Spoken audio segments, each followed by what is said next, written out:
Chapter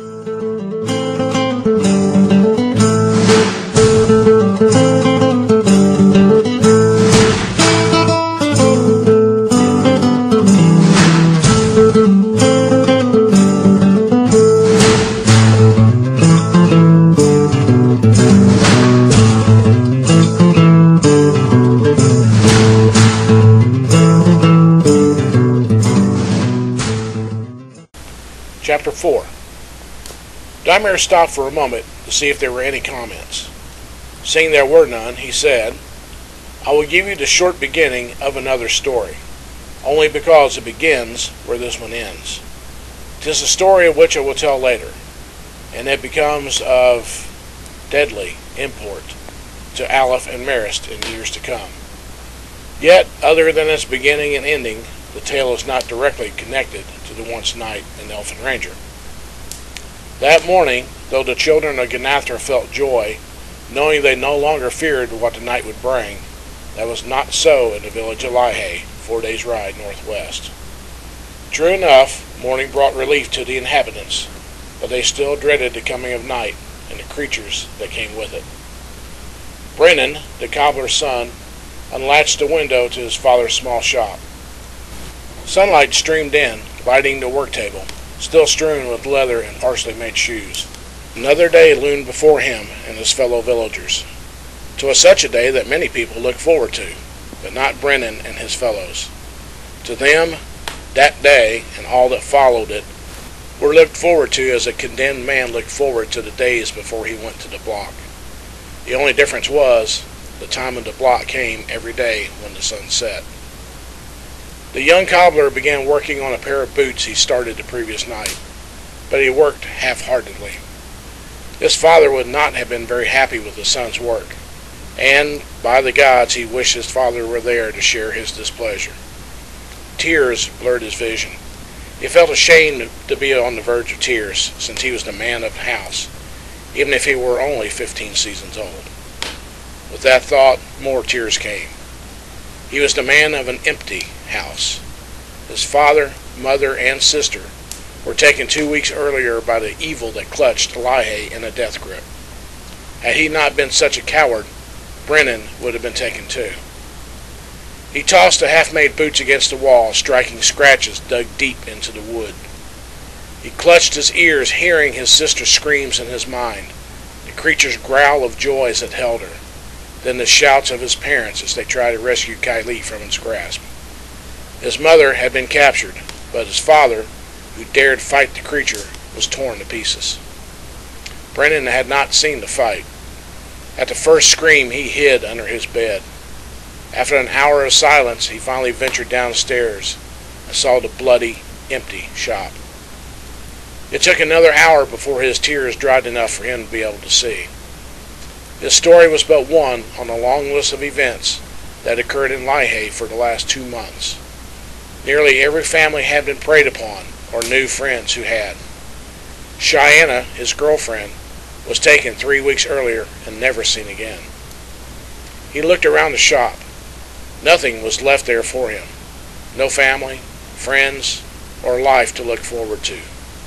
Anger stirred in his heart at the creatures who stole his life. More anger came for his own helplessness, allowing them to take that life without a fight. He was also angry at the townsfolk for cowering in fear and refusing to fight. Perhaps it was time to become more than just the man of the house, to become a man in fact. He moved to the cabinet beside the stairs, leading to the second floor. Opening the door, he knocked loose a wood panel that hid a wrapped bundle, which he drew out. Removing the cloth wrapping, he looked at the forbidden objects glinting in the sunlight. 3 silver knives and 1 fork were all that were left of his mother's dowry. A small triangle of silver also lay there, with a silver chain attached to the apex, a holy symbol of the Haley Order, a religious group of foresters in the area. Although Brennan was not a believer, he knew the sigil had some power against the creatures terrorizing the town, else they would not have demanded all such objects, and all silver on the night they first came. He knew that he could not count on any of the other villagers to help him or join him. After spending half an hour with a steel file and whetstone, he sharpened the two knives and turned the fork into a passable throwing spike. With the holy symbol around his neck, he gathered some clothes, what small bit of wealth he had, along with food and a wine flask, and stepped outside. Without looking back or at the few people who watched him go, he walked from the town into what eventually would lead him into an adventure of evil and darkness. Maris and Aleph rode a seldom-traveled path from the great swamp northwest toward the spine of Korath. They traveled for 3 days and nights without incident. On the fourth day, they reached the outer limits of the town called Lahae. Both of them knew the town, though neither had visited it.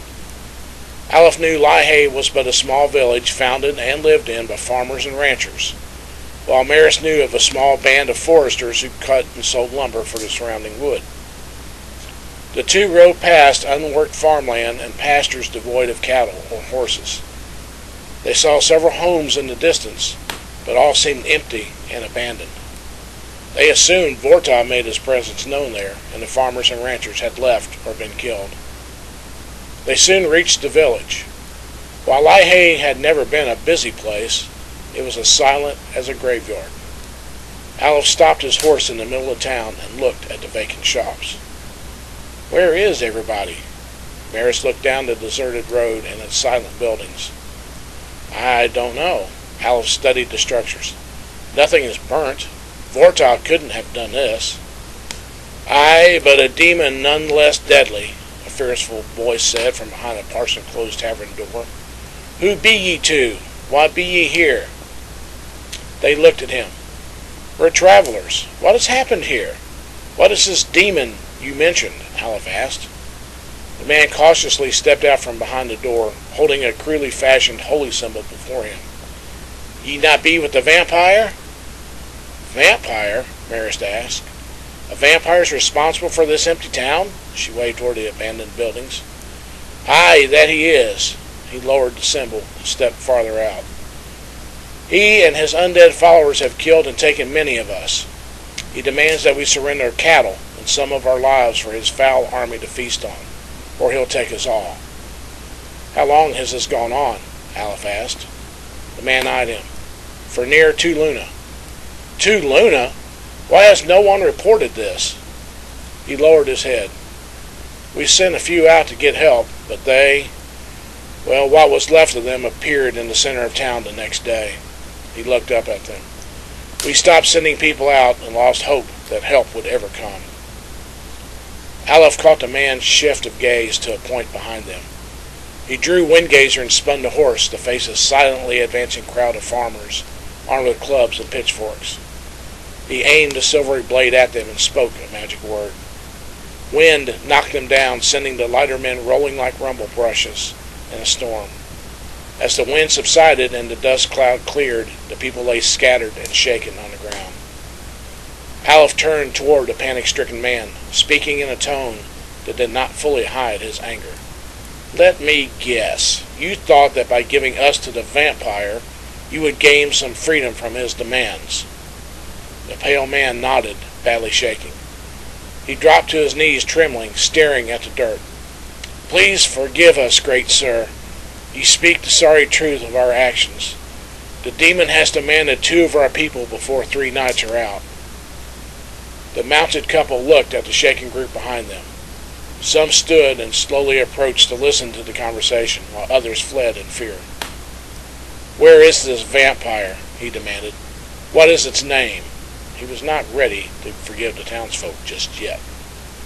The man slowly stood. "There!"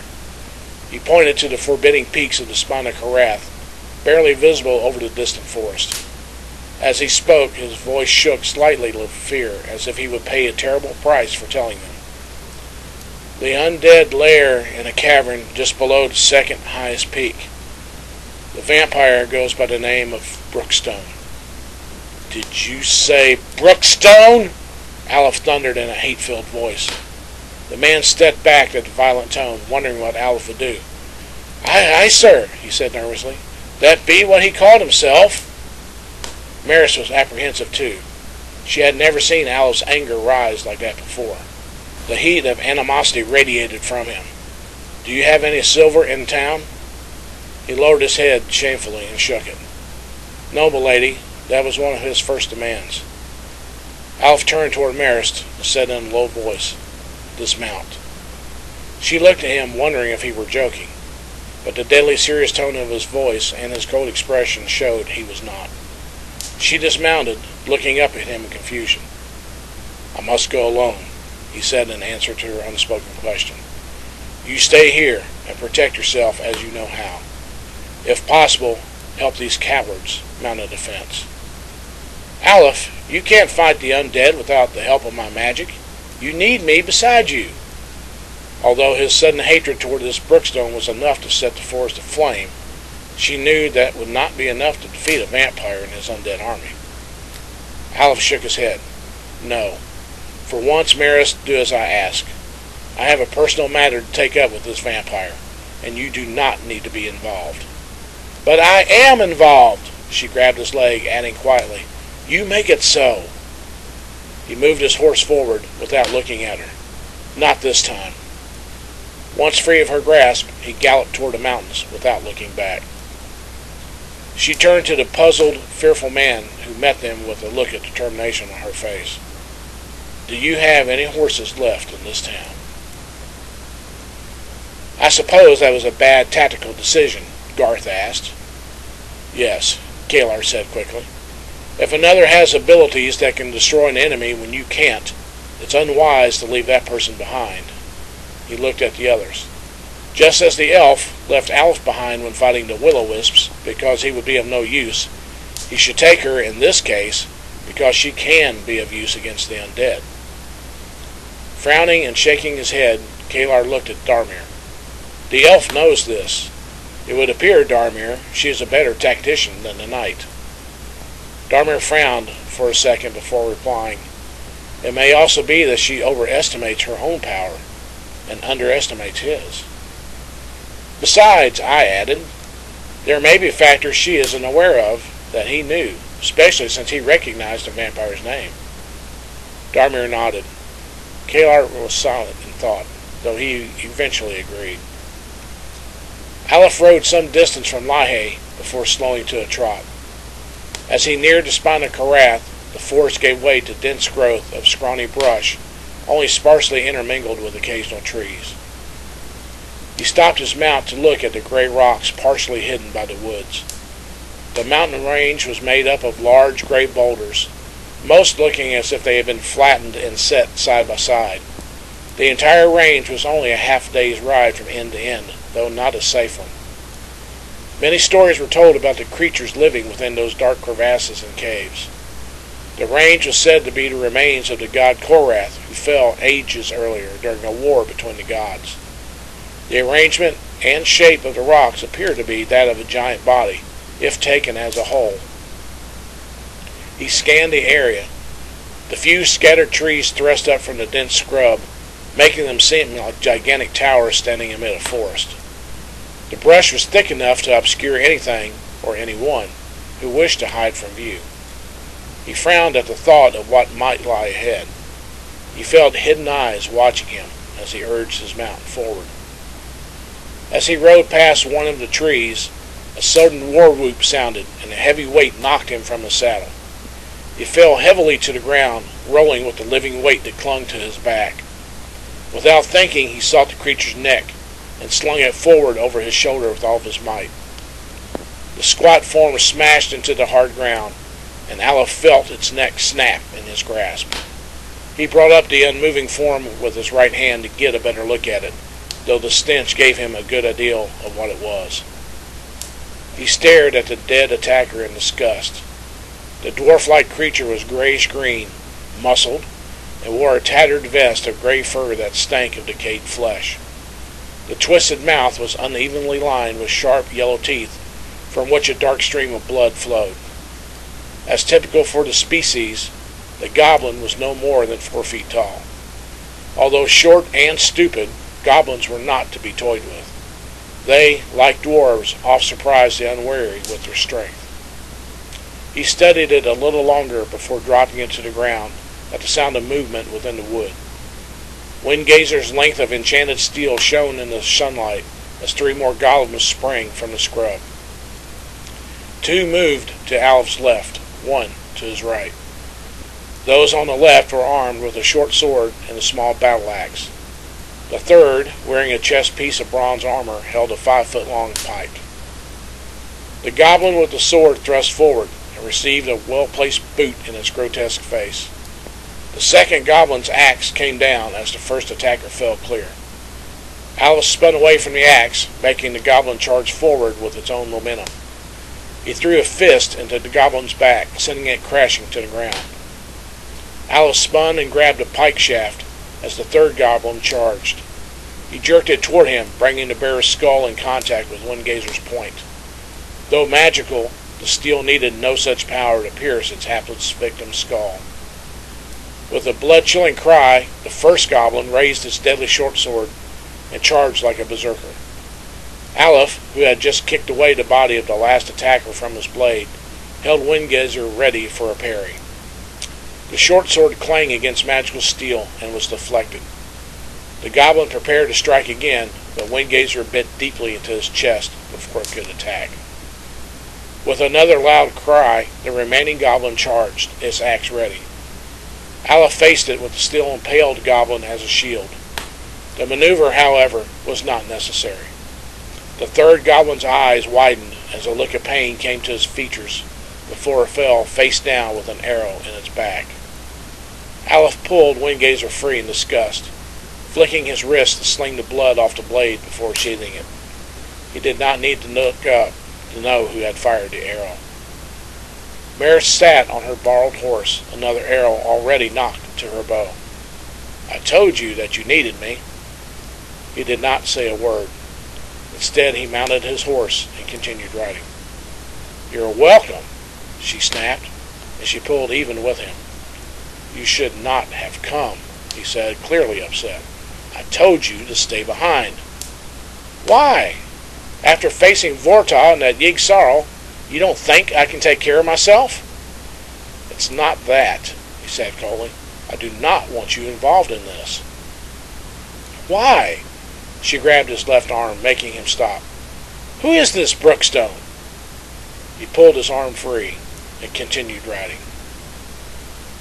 As night fell, Aleph did not speak except to utter a few brief words when necessary for setting up their camp. Maris became angry and wondered how she could force him to talk. It was not just anger. She also felt the pain of hurt feelings and betrayal. It was as if he did not trust her with what was going on. Once the fire was blazing and they had enough wood for the night, they had a silent supper. Aleph sat with his back to a dense group of scrub trees, Windgazer erect in the ground beside him. Despite the traps he and Maris set about the camp's perimeter, he did not want to be caught unprepared for the battle he expected that evening. He had hoped to avoid it, but that was not possible now. "You aren't going to tell me what this is about, are you?" she asked coldly, breaking the tense silence. He tossed a twig into the fire and watched it blaze. Without looking at her, he said, "I told you, this is personal." "Am I not important enough to be told?" Hurt edged her voice. He looked at her with a pained expression. It was clear he regretted his treatment of her, but he was still firm in the decision not to have her with him. "It's because you are important to me that I did not want you here." He stared at the fire again. "There was a good chance I could have seen Brookestone without the worry of an attack. With you here, it cannot be avoided." "Without worry of an attack?" she asked incredulously. "I take it those goblins were figments of my imagination." "They were just guards, of no import to me or Brookestone. They were simply a greeting." Maris reached over and firmly grasped Aleph's shoulder, forcing him to face her. "Then talk to me," she said, her eyes filling with tears. He was silent for a while, as if making up his mind.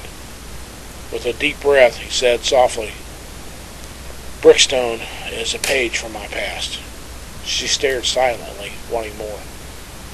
"A page I hoped was torn out and thrown away," he said reluctantly.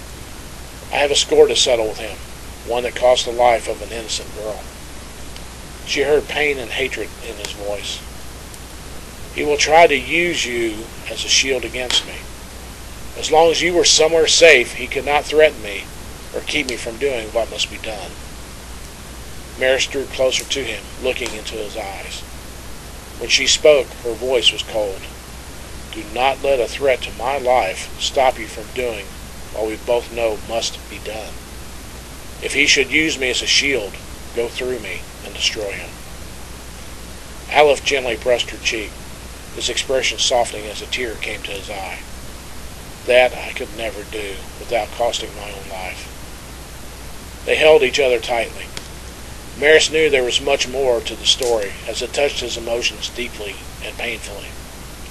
It was a piece of the puzzle about Aleph she vowed to learn, no matter what, that at least she knew why he had been so cold. He probably hoped she would ride on in a fit of anger and hurt, more concerned with keeping her alive than losing their relationship. They waited in silence before the fire. The dark creatures would come, though they did not know what or how many. Hours passed before the first howl cut through the night like a cold knife. Aleph and Maris instantly came to attention with swords in hand. He stoked the fire for more light. It would have been pointless to avoid having a fire, because the creatures that came for them would have found them just as easily without it. Another howl split the night, closer that time, followed by the sound of movement in the dark wood. A sudden cry of surprise, followed by a loud thump, made Maris smile. She whispered, "Something just got impaled." A moment later, she added ruefully, "Hopefully it's something that won't get back up again." Aleph nodded. He knew their traps were fatal to living things, yet, to an undead creature, what did it matter if it was impaled by a 2-foot length of sharpened wood, unless it was a vampire? Another cry of surprise from the left made him turn. We snared one.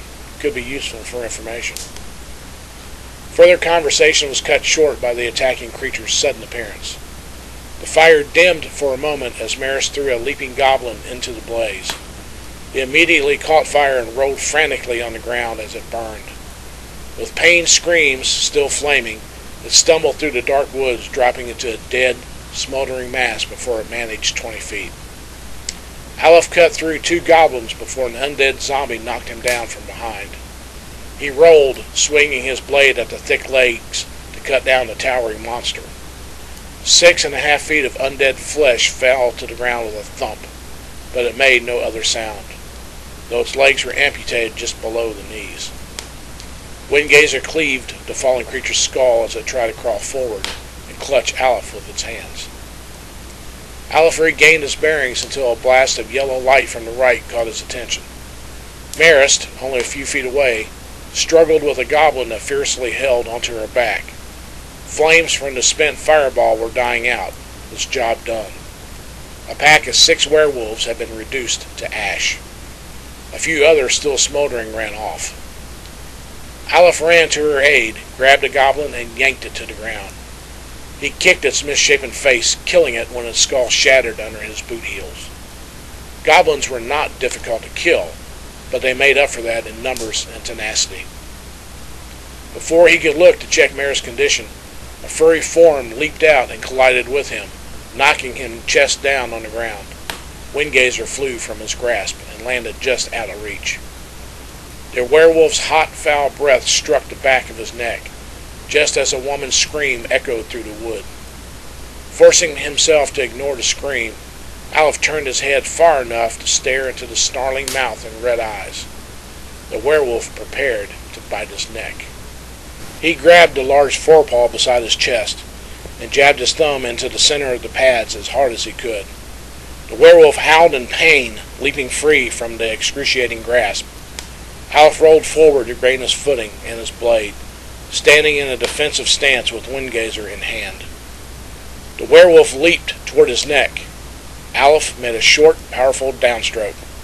With a sharp crack, the werewolf's skull cleaved in half before his leap reached its apex. The beast fell dead at his feet. Momentarily free of danger, Aleph looked toward the area from whence the scream had come. Maris was not within sight, nor were any of their attackers. Squinting into the dark forest, he called loudly, uncaring if his voice brought more attackers to him. It was not like her to scream. Something unusual must have happened. Hearing a distant shout in reply, he ran through the brambles, sword in hand. Finally he saw Marist futilely slicing at a zombie with her bastard sword. Though her blows would have been fatal to a living man, they did little to slow the towering undead hulk advancing on her. "Behind you!" Aleph shouted.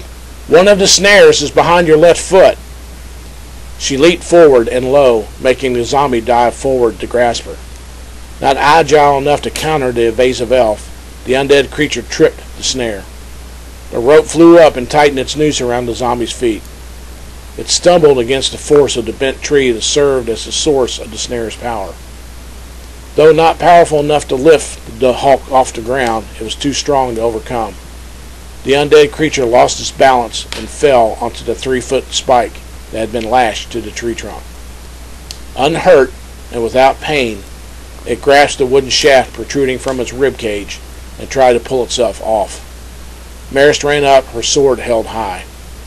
The creature's struggle stopped after its head fell to the ground. The elf cautiously joined her concerned companion. "Guess we scared the rest off," she said, looking around the dark woods. "Thanks for the warning. I didn't see the snare." "You must have been too preoccupied with your adversary to have noticed." He kept his gaze moving too. "A torch would have been helpful, but that would have given their enemies an easy target. Still, had Brookestone wanted them dead, they would be. The attack was just another greeting." "Will they return?" Marist asked in an exhausted tone. "I don't rightly know." He noticed her heavy breathing. "Are you all right? I heard you scream." The exhausted elf nodded. "Just a little sore and tired from the fight." She ran her hand down his arm for reassurance. "I feel much safer now that I'm with you." "Tired from such a short fight?" he wondered. "Feeling safer with me around?" An inner voice warned him that something was not right, and to be cautious as they slowly returned to the fire. Had Marist been hurt during the fight without knowing it? As they sat before the fire, he studied her carefully. Seeing the same tan skin, soft, loving lips, dark brown eyes, and long black hair did not quite hide the tip of a pointed ear. Marist noticed his concentrated interest and frowned in concern. "Are you hurt?" He touched his side for a moment. "Now that you mention it, my side is still a little sore from that battle we had with the townspeople in Lihei." She smiled mischievously. Her leather vest fell by the fire as she slowly loosened the laces of her bodice. "Perhaps we can ease each other's pain a little." He nodded slowly as she removed her bodice and blouse to expose her bare shoulders for him. Then she stopped disrobing, her fingers under the cloth that barely covered her right breast. With a puzzled look, she tipped her head up at him and asked, "What is it?" He did not seem very interested in what she was doing. The muscles in Aleph's jaw tightened. Marist would never act like this. As romantically inclined as she was, they were still in a battle situation. He had an idea of what might be happening, but he had to be sure. With a smile, he said softly, "You just look so cute by the firelight." Her smile broadened as she blinked in delight. "Why, thank you, my love." Her smile faded and a shudder went through her. The entire length of Windgazer had been thrust through her chest. She looked down at the shining blade that was up to its hilt in her ribcage in shock, giving him a pained, questioning look before her dark brown eyes rolled upward to show a blank, white stare. Green blood dripped from her open mouth. More of the inhuman fluid dripped from the polished steel that impaled her. Aleph shoved the body off the blade, sending the steel form before the fire. The elf's body dissolved and changed like a reflection in a pool of rippling water. The long hair shriveled to baldness, the golden tan skin paled, and the woman's full figure became a nondescript, spindly form.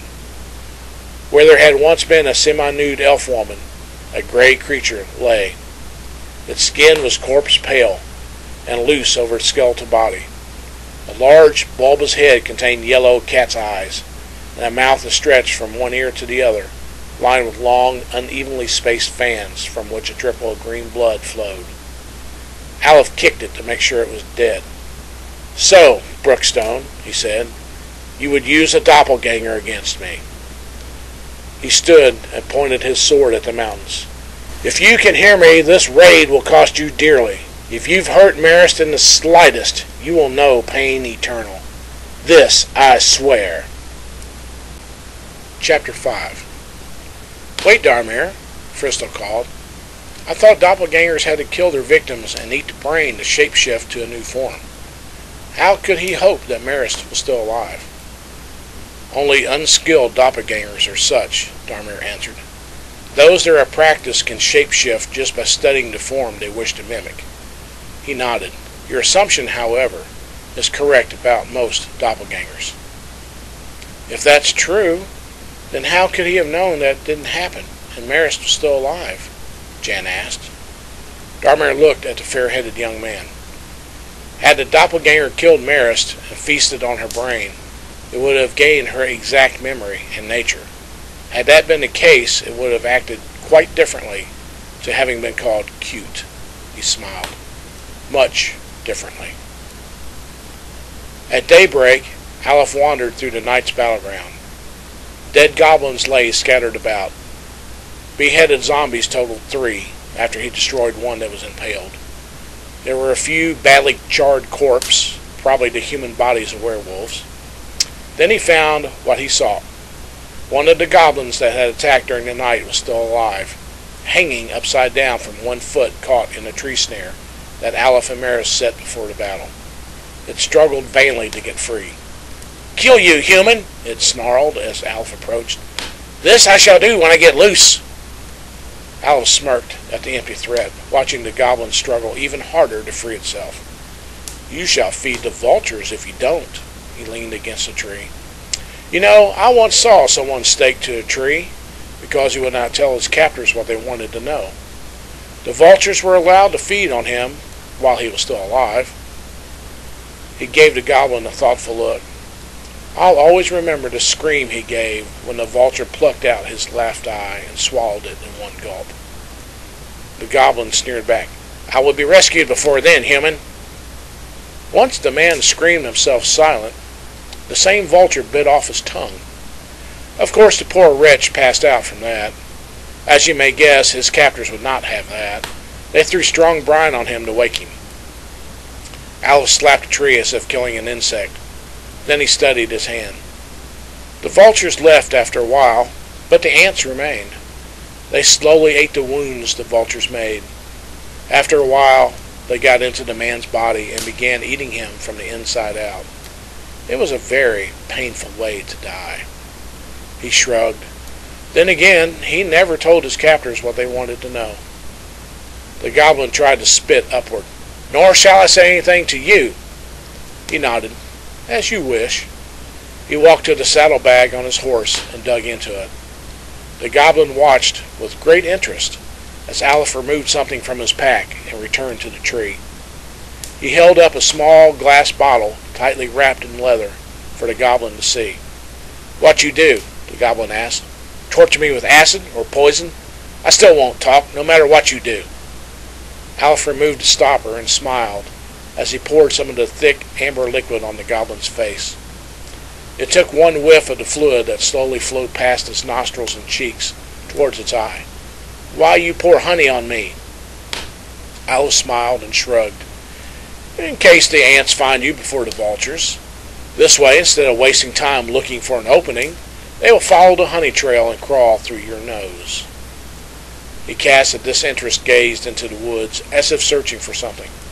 "Unless some sweet-toothed bear comes by first, that is." He looked at the goblin, as if remembering something. "But then you said you would be rescued soon, didn't you?" He walked toward his horse without a backward glance. "Perhaps you know Brookestone better than I do." The goblin said nothing as Aleph mounted his horse. He gradually guided it through the forest at a slow pace, watching the trail. He said, "Enjoy the remainder of the day, goblin. I shall leave you to your silence and your new-found forest friends, whatever they be." The goblin tried again to free its foot from the noose. Watching the man ride off, it looked at the dense brambles. "Wait, human! I shall talk!" Aleph reined in his horse and nodded. "I thought you might."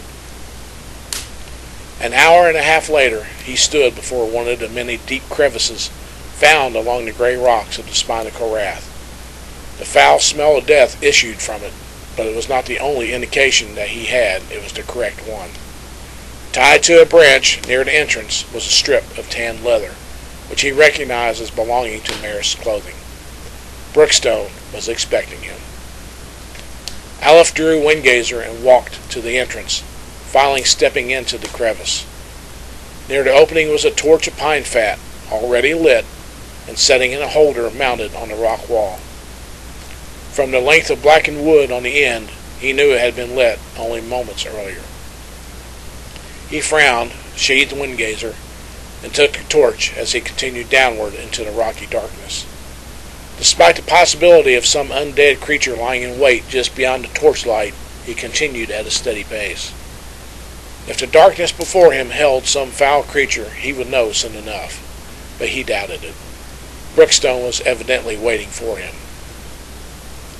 He walked cautiously for several minutes, watching for traps. The only sound was the crunch of loose gravel underfoot. Up ahead, some distance away, he saw the yellow flickering of two more torches mounted on either side of the passageway. Squinting, he saw a form under each. As he came closer, he saw the two forms were human skeletons, each with a wrist manacled to the torch holder above it. Neither moved or carried weapons, looking as if they were just two victims who had been chained there to die ages earlier. He slowly walked between them, ready to use his torch if needed. With evil such as Brookestone, anything could be dangerous. His anticipation was well founded. Both skeletons reached for him with their free hands. One solid punch to the ribcage collapsed the skeleton on the left.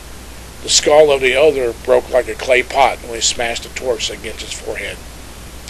Either Brookestone was short on troops, or he forgot with whom he was dealing. Even armed skeletons would have been no match for Aleph. The dark tunnel stretched down and lengthwise for some distance. The end was finally near. He saw a faint firelight ahead and heard an echo of low voices. As he neared, he saw the light came from a series of bonfires in a large cavern, with one large fire in the center. Smoke rose slowly, drifting gently toward a rocky outcropping that must have been a natural vent connecting to the surface.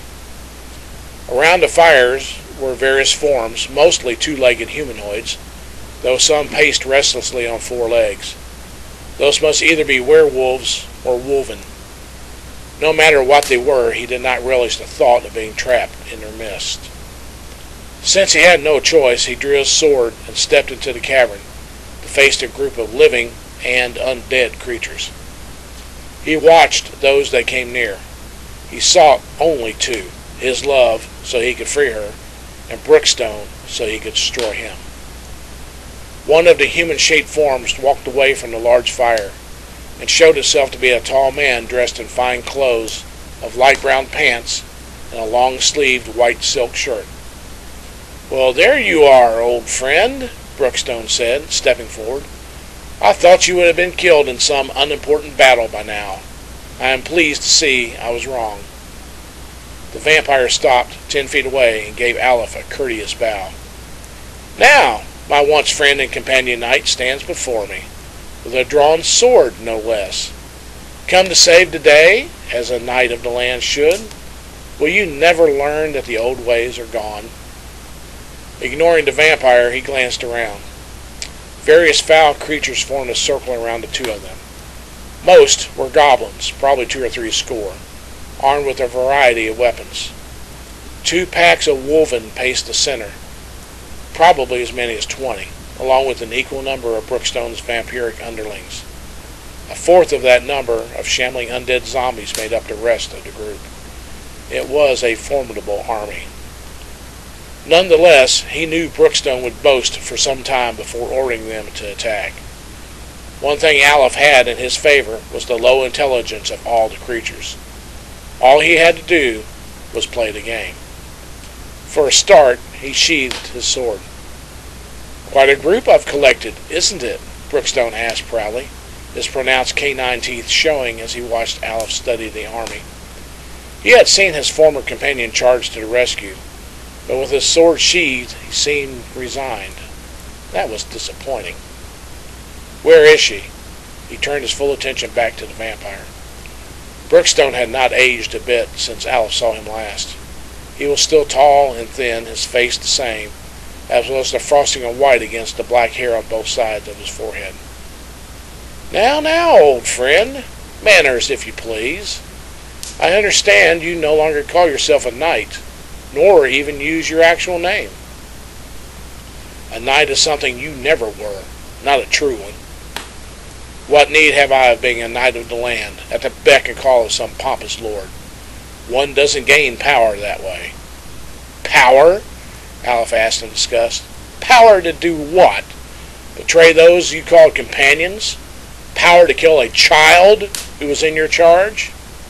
Ha! Companions? What does one with power need with companions or friends? When one has power, one doesn't need such trivial things." Aleph frowned. "Trivial things like loyalty and honor, you mean?" "Loyalty to whom? I'm the one who commands loyalty now, rather than give it. Loyalty from those who know no better. They fear you because they don't know who you truly are, or how much of a coward you are, despite whatever powers you might have. Even now, Brookestone, you quake with fear of me." "In fear of you? Why should I do such? Especially when I have a prisoner, someone who gives me all the power over you that I need. If you have hurt her, it will be the last thing you do in this world." Brookestone stepped back with a look of exaggerated fear. "Truly? My, how dangerous you've become in your old age, not to mention ill-mannered. What does your code say about threatening an unarmed foe like myself? For you, I will make an exception."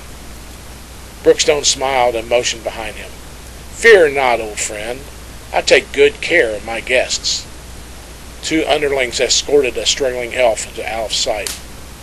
"Are you all right?" Seeing her clothing had been torn in various places, he studied her for any sign of injury. Brookestone raised a hand as if signaling the elf to remain silent. "She hasn't been hurt, knight." He motioned the underlings to step back, without Marist. He walked toward her to study her face, running a long fingernail under her chin and upward to the point of one ear. "The truth is, old friend, I have yet to figure out what to do with this lovely morsel. Should I make her one of my concubines, or simply take a bite from that delicious-looking neck and feed her to my followers?" The crowd cheered at their master's dark humor. The less intelligent of them savored the thought of a fresh meal. Aleph gave him a narrow stare, then nodded toward Marist. "You may found that you have more than you bargained for." His grim tone belied no falsehood. The vampire laughed and gave a look of mock surprise. "Oh, you mean her magic!" He lifted a pewter-colored pendant from between her breasts, a dark red sparkle of light in its crystal center. Brookestone smiled with cold evil as he spoke. This ended that threat. Even so, I lost several of my loyal followers before they managed to get around her lovely neck. "Just what do you want, Brookestone?" Aleph tired of the game of words. He hoped Marist would be able to help him with her magic, but that was not possible. It was up to him and his skill after all. "To the point, as usual," the vampire frowned. "You never change, do you? Still trying to save the innocent." He licked his lips. "Very well. What I want is you, my former companion in arms, for old time's sake. Let her free, and you can do whatever you want with me." He spoke without emotion, having expected the demand. An evil smile formed on Brookstone's lips. The tips of his canines rested against his lower lip. "I already have you," he said coldly. He motioned grandly at the elf's form. "Why should I give up this darling creature for what I already have?" "Because if you don't let her go, I'll thin out this motley bunch of yours and chop you into so many parts that it will take a cave slime years to find enough to eat. He rested his hand on Windgazer's hilt, looking at the gathered creatures. You know my skill, Brookestone. This mongrel collection of yours is beneath me. Several of the goblins shifted uneasily. Some clutched their weapons. A few had witnessed Alf's fighting skill the previous night and knew he was not bluffing. The serious tone of the threat made Brookstone's smile fade. He knew the man he faced could kill many of his followers before they killed him. He also knew there was a real possibility that he might feel the bite of Alf's sword before his followers brought him down, if they could manage it in time. He grabbed a handful of Marist's hair and tipped her head back to expose her neck. She would be the first to die, and I would still have you.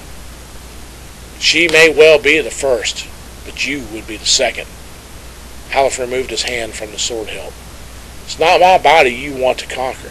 You would have done that last night. You want my soul, don't you?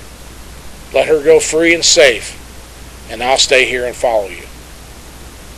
Marist opened her mouth to shout, but Brookestone put a hand on her throat to silence her. Very interesting proposition, knight. How do I know you would carry out the deal if I agree? Alf stood up straighter. You have my word as a knight. I shall follow your orders if she is allowed to go free and safe from your evil. The words were spoken between gritted teeth. I want no more innocent blood spilled. Brookestone smiled broadly as he looked at Marist's features. You actually care for this elf woman, don't you? I have never known you to have much time for engaged romance, nor any desire for one. Getting lonely in your old age, are you? Were you no longer able to stand the night stretched out endlessly with no one to share your bed? I care for her more than my life, he said sincerely, looking into Marist's eyes. Something any man would understand.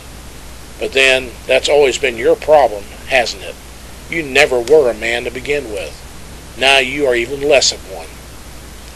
Brookestone smiled, unaware of the effect of the insults on his followers and their perception of his leadership. Instead, he studied Marist's features with greater interest. I have never had an elf wench before. I understand they are indeed something special. By your posturing, that must be true. I already surmised she was important to you. That's why I sent my doppelganger last night. I thought it would bring you here. How did you discover its identity?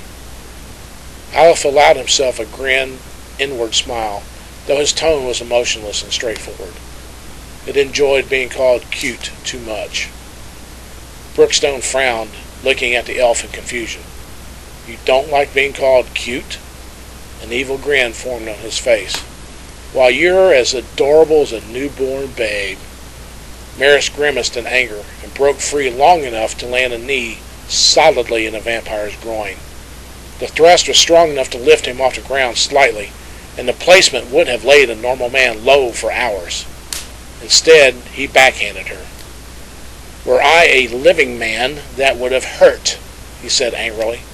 All you've done, elf, is incur my wrath. Brookestone! Alf called, seeing his fingers curl around Marist's throat. Are you still so much of a coward that you fight only those who have no chance to defend themselves? First a helpless girl, and now a helpless woman. At least you've moved up somewhat. I suppose that vaulted vampiric power has done you some good after all. That caused another stir in the ranks. That time Brookestone noticed. It cast Alf an angry look when he saw how easily the taunt disrupted his army of followers. Most were mindless enough to follow the strongest individual who presented himself as their leader. Such was the flaw in their loyalty, but then they were easily cowed with fear. Brookestone released his hold on Marist's throat, nearly twisting her neck with deadly force. In rage, he said, I should just throw you to the wolven and be done with you. Alf smiled. That was the response he wanted. Marist may have paid for the taunt and pain, but if he could anger Brookestone into foolish action, they might have a chance.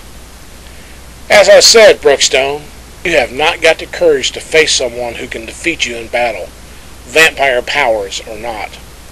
When we last parted, you did not have the courage to face me. Instead, you struck me from behind so you could prey on one who was practically a babe. You always were a coward. Here I thought the stench of the cave came from your companions, but now I think it comes from you. Do you need to change your clothing before we continue? Brookestone snarled and shoved Maris to the ground, stepping toward Aleph with his lip curled back to reveal his white canine teeth and their deadly promise. The elf can go free for now.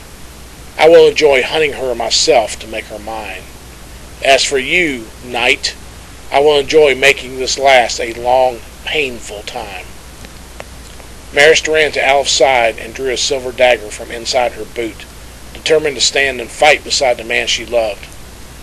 Aleph put his hand on her arm and lowered it, turning his head enough to catch her gaze. Get out of here now, he said grimly. This time, do as I say. She hesitated, then she nodded, pausing only long enough to kiss Aleph before running from the cavern into the tunnel that led outside. You can't defeat me, knight, Brookestone snarled, walking closer. I have the strength of 10. Cut me, and I live. Stab me, and I will still come for you. How can you defeat me? You are immortal, while I am an immortal god. She's free, Brookestone. Aleph tipped his head back toward the tunnel. With a grim smile, he said, That was all I cared about. Brookestone stopped and nodded. Clever thinking, knight. His calm voice filled with understanding. You were goading me, trying to make me angry enough to attack, so you would not have to honor your oath. As you say, he felt disappointed that Brookestone figured out his plan. Fortunately, he had other things in mind. The vampire smiled. She's free now, knight. By your oath, you must obey me. I will enjoy watching you make your first kill. I promise to make sure it's the most helpless innocent I can find. Perhaps a fair-haired young girl? That would be fitting, would it not? I spit on you, Brookestone, Aleph said defiantly. You aren't worthy of any oath I give. The vampire's eyes narrowed. You would break your solemn word? That was something you would never have done, knight, no matter if it cost you your life. Aleph gritted his teeth at the truth of those words, but he was determined to carry out his plan. He reached into his shirt to bring out a frosted glass sphere of pulsing yellow light. In a serious tone he said, You forget, Brookestone, I'm no longer a knight. Things change. He threw the sphere against a rock ceiling. With a blinding glare, white light exploded, causing screams and howls of pain from all inside the cavern, except him. Wind gazers sang through the air as Aleph cut through the pained creatures around him. The silvered blade became a blur of light as magical steel sliced into and through everything in his path. Those creatures that had been alive were alive no longer. The undead members of Brookstone's followers became just so many scattered parts of flesh. When the light from the sun sphere finally faded, only Aleph and Brookestone remained whole. He strode toward the weakened vampire, waiting for Brookestone to look up with painfully red, hate-filled eyes. His face was as burned as someone who had been in the desert for days due to the magical light. What I did to your followers was for Marist and the villagers of Lihey. What I do to you will be for Willa. You always said you were above taking revenge, Brookestone said in an anguished tone. He had underestimated his one-time companion, and he was too weakened by the sun sphere to defend himself. True, but for you, I will make an exception. His tone was as cold as death. The sword struck the vampire with precision. Brookestone wailed in pain as both arms were severed at the shoulder, followed by his legs being separated at the hips. He fell to the cold cavern floor in agony. The limbless vampire looked up at the man with his posed blade. Pain and rage filled his eyes as he snarled, Go ahead, damn you! Finish it! Aleph shook his head and sheathed his sword. It is finished. You caused the death of an innocent girl so you become an undying power. For her, I leave you to enjoy your deserved immortality. He strode from the cavern as the helpless immortal cursed him for all eternity, while being subject to the slow digestion of any cave slime that came by. Mara stood at the cave entrance. The hindering pendant was gone, but it would take many hours before she gained enough magic for even a simple spell. Her sword was ready should anything but Aleph emerge from the darkness. Seeing a shadowed figure coming toward her, she took a defensive posture.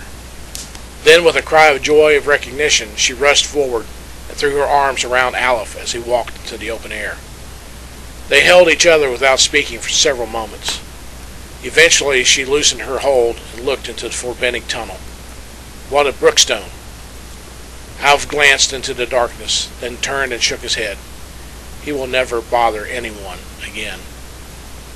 He told me what happened to you and about Willa. Her eyes watered slightly. I am sorry. I had no idea your life had such pain. He gently closed her lips with his fingers before wiping away a tear that traveled down her cheek. He nodded toward the cave and said, That was a chapter from my past. It's closed now. He lowered his head and he whispered, And at peace. Then it's time that we write some new chapters together, she said, kissing his hand and gazing deep into his eyes. Happier chapters. They walked down the mountain together into a new day, and a continuation of the love bond they shared. Chapter 6. The story gives one much to think on, Kalar said quietly, that a knight should become one of such evil as Brookestone, and require another knight to become nearly the same in order to defeat him. Garth looked at Kalar. I've heard that for good to sometimes overcome great evil, it must do what evil does, yet not do what it does. Darmir nodded. Does not one put water on a fire to destroy it? Yet to defeat water, one uses wood. To destroy wood, do you not use fire? Which, then, is the most powerful? All are forces to be used for the right things at the right time. Such is the power of good. Evil is the use of power for no other reason than itself. So good and evil may use the same forces, but for different reasons? Crystal asked. Quite so. He looked at Kalar for a moment. You think that Aleph was evil because he did not uphold his oath to Brookestone? Kalar nodded slightly. Not quite evil. Still, a knight should keep his word when given. Had Brookestone harmed Marist, then Aleph would have had no obligation to obey his oath. Yet Marist was free and unharmed. Still, is it not selfish and arrogant to put your knightly honor above the lives of others? I asked. If Aleph followed his oath, would Brookestone not have continued killing innocents? Would Aleph have not been a part of that evil then? Darmir raised his hand for silence. Think, my young friends. If a fire snake could give its word that it would not bite you, would you still pick it up? No, Kalar said for all of us. Do you think, then, that one as evil as Brookestone, one who caused the death of an innocent girl to gain power, would have kept his word about not harming Marist? Would he not have tracked her down later and done her harm just to torture Aleph? Darmir motioned towards me. The young sire is correct in what he said about Brookstone's killing spree. It would not have stopped. A vampire kills to exist, and exists to kill. Are all vampires evil like Brookestone? Jan asked. Darmir was silent for a while, as if uncertain how to answer, or perhaps not certain what to answer. He took a long breath. No, not all. Many are but like a wolf in the pasture. They are hunters, predators, and we are their prey. Such is not evil, it is simply life. He turned back to Kalar. Nonetheless, young sir, you should give your oath only if you intend to keep it, and if those who will receive it will act in good faith.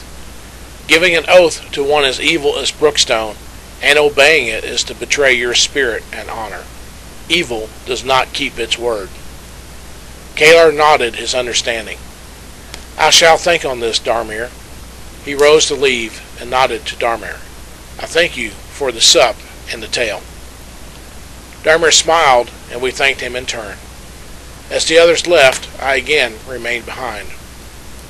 His stories of late made me think more about the meaning of life than just the story's entertainment value. Darmer, you tell these tales as if you knew those two quite well, and were there when the events happened. I don't think these are just tales of make-believe.